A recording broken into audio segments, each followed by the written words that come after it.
ओम नमः शिवाय। भगवान शिव को देवों के देव महादेव कहा जाता है। वो अपने भक्तों की छोटी सी भक्ति से भी प्रसन्न हो जाते हैं।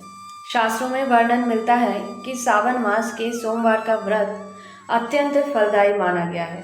जो भक्त श्रद्धा, विश्वास और नियम पूर्वक ये व्रत करता है, उस पर भगवान शिव और माता पार्वती की विशेष कृपा बनी रहती है। आज हम आपको राजकुमारी सीमंतिनी की प्रसिद्ध व्रत कथा सुनाने जा रहे हैं, जिसका उल्लेख शिव भक्ति की लोक परंपराओं में मिलता है। प्राचीन समय में आर्यावर्त में चित्रवर्मा नाम के एक धर्मात्मा राजा राज्य करते थे।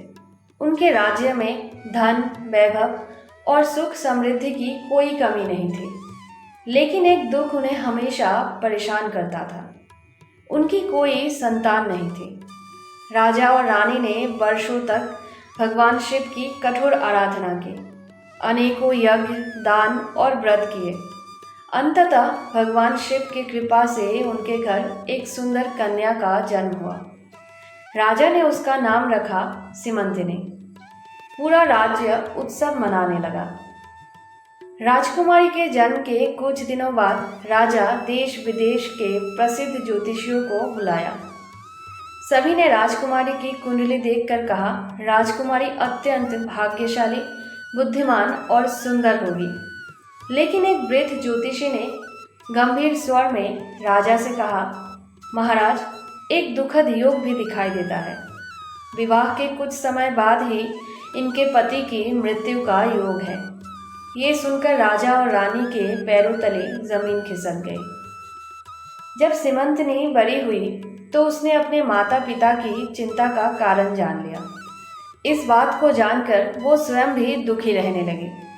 एक दिन वो वन में स्थित एक आश्रम में पहुंची, जहां महान तपस्विनी माता मैत्री रहती थी। राजकुमारी ने उनके चरणों में प्रणाम किया और अपनी पूरी व्यथा सुनाई। माता मैत्री ने मुस्कुराकर कहा, पुत्री, यदि तुम भगवान शिव पर सच्चा विश्वास रखो और सावन के प्रत्येक सोमवार का व्रत पूरी श्रद्धा से करो, तो स्वयं महादेव तुम्हारी रक्षा करेंगे। उन्होंने व्रत की विधि भी बताई। सुबह स्नान करना, शिवलिंग पर जल और बेलपत्र चढ़ाना, ओम नमः शिवाय का जाप करना, शिव पार्वती की पूजा करना और पूरे दिन संयम रखना। सीमंतिनी ने भी संकल्प लिया और सोमवार का व्रत आरंभ कर दिया।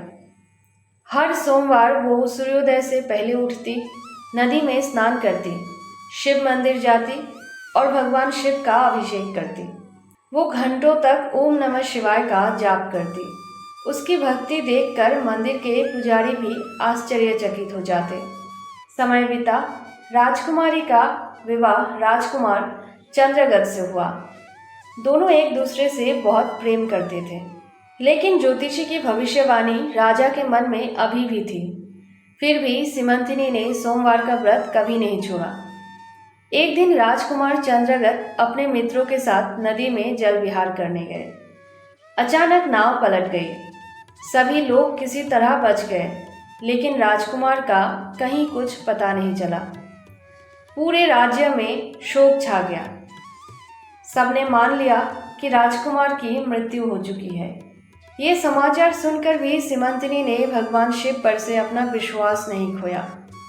उसने रोते हुए कहा, हे भोलेनाथ, यदि मेरी भक्ति सच्ची है, यदि मैंने पूरे मन से सोमवार का व्रत किया है, तो कृपा करके मेरे पति की रक्षा कीजिए। उसने पहले से भी अधिक श्रद्धा के साथ व्रत और पूजा जारी रखी।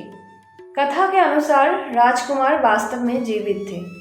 वो नागलोक पहुंच गए थे, जहां नागराज ने उनका सम्मान किया। कुछ समय बाद नागराज ने उन्हें सुरक्षित पृथ्वी पर वापस भेज दिया। जब राजकुमार महल पहुंचे तो पूरा राज्य खुशी से झूम उठा। राजा, रानी और सीमंतिनी की आंखों से खुशी के आंसू बहने लगे। सभी ने इसे भगवान शिव की कृपा माना। उसी रात भगवान शिव ने सीमंतिनी के सपने में आए। उन्होंने कहा, पुत्री, जिसने सच्चे मन से हमारा स्मरण किया, हमने उसकी रक्षा की। तुम्हारी श्रद्धा और सोमवार के व्रत ने तुम्हारे सौभाग्य की रक्षा की है। माता पार्वती ने आशीर्वाद देते हुए कहा, जो स्त्री या पुरुष श्रद्धा से सावन सोमवार का व्रत करेगा उस पर हमारी कृपा सदैव बनी रहेगी। इस कथा से हमें 3 महान सीख मिलती है। सच्ची भक्ति कभी भी व्यर्थ नहीं जाती। कठिन समय पर भगवान पर और अधिक विश्वास करना चाहिए। व्रत का सबसे बड़ा आधार श्रद्धा, संयम और सदाचार है।